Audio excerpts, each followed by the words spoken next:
Okay, part two of my December haul of things that I bought. And I think my next buy was off the Mac web. Well, I didn't buy it. Did I buy it off the website? No, I didn't.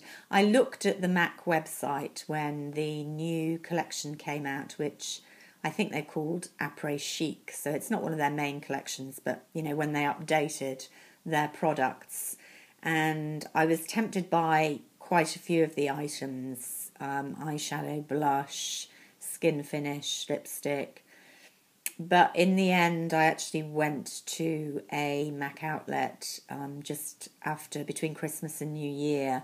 And I'm glad I did, because when I looked at a lot of the items in person, I wasn't so tempted. I mean, they were nice, but, I've got a lot of Mac stuff and I don't, use some of it. I use their eyeshadow palette a lot, and I like their lipsticks and the mineralised skin finishes, which are one of my favourite products. And I did end up getting one of the new shades there. This is the mineralised MAC skin finish, and the shade is called Porcelain Pink. And this was the lighter of the two shades. I noticed that the other one, which was too bronzy for me, has actually sold out, but you can still get this one on the website. And it's just a peach mineralised powder with some gold shimmer working through it. And these are just very versatile powders that you can use as a finishing powder that gives a slightly pearlized, glowy look. Or you can use it just as a highlighter or, all over the face. I use it as a finishing powder because I quite like a quite shiny, pearlized look. And this one was quite pretty and gave just a, nice, you can hardly see that, which it's so subtle, pearlized look.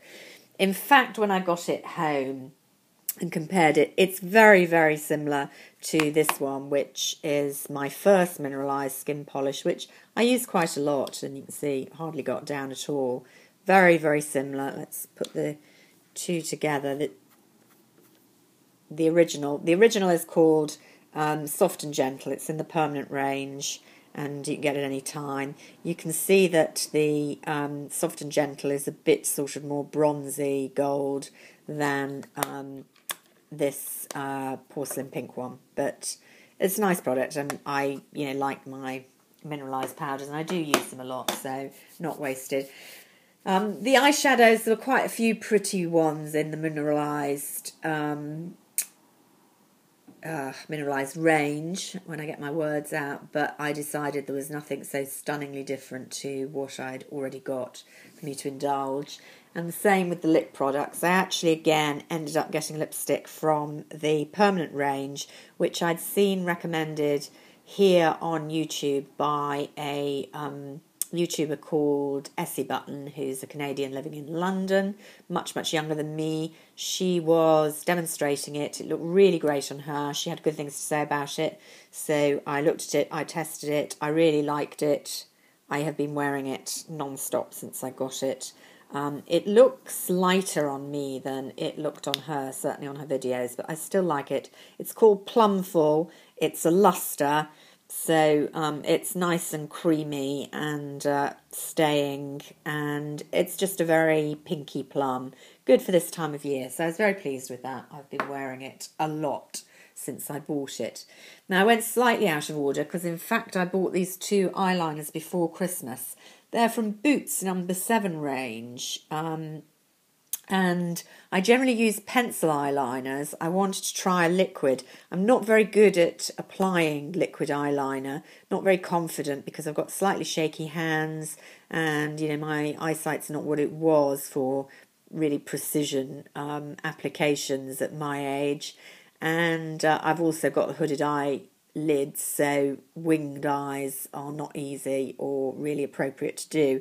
But I wanted to check out the number 7 range, which has not great connotations to me because, it's the standard range that Boots have done for decades. And I always think of, quite a cheap, tacky range. But they've got Lisa Eldridge on board now, and she's absolutely my favourite makeup artist. So I figured, yeah, go and see what they've got. Now, these two are really pretty eyeliners. I've swatched them there on my hand. That's, this one here, which is a kind of peacocky blue, and it's a Stay Precise liquid liner.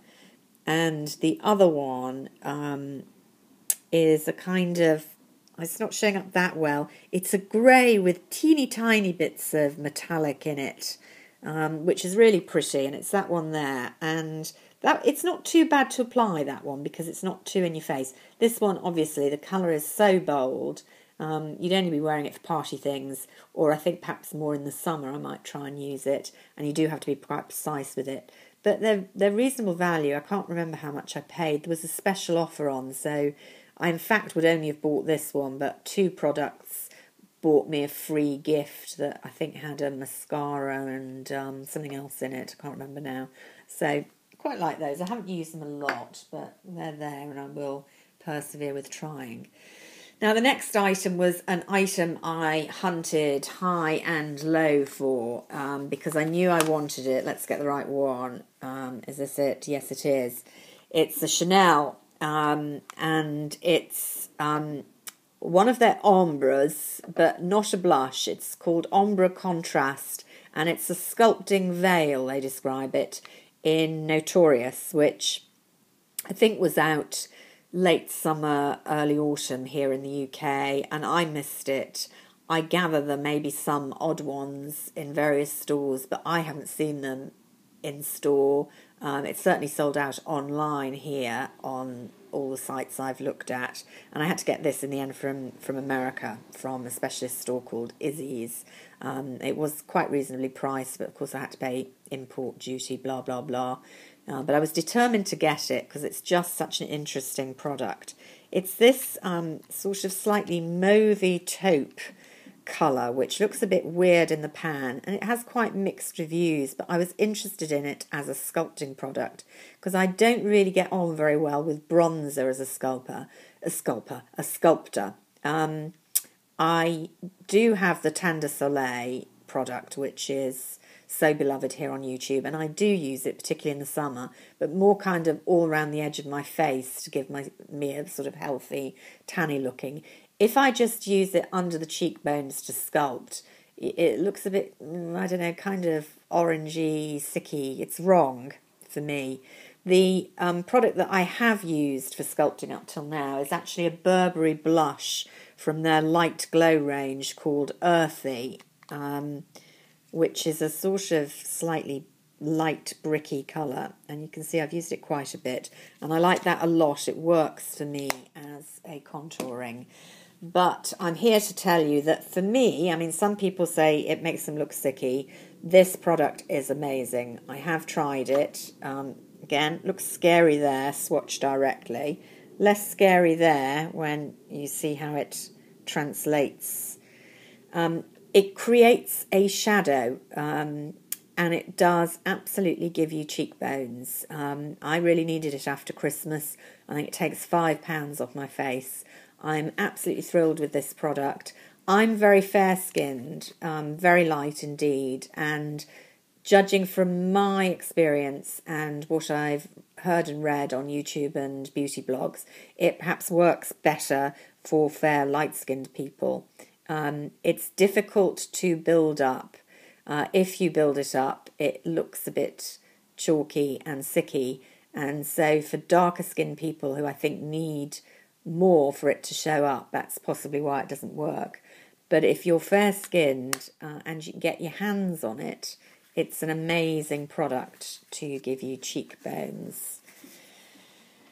And with that, I also bought a product which I don't think was ever released in Europe. It's from the Asian market, from Dior, and it's one of their Dior Snow range, Voile de Neige, a light amplifying face powder, they call it. See how pretty that is.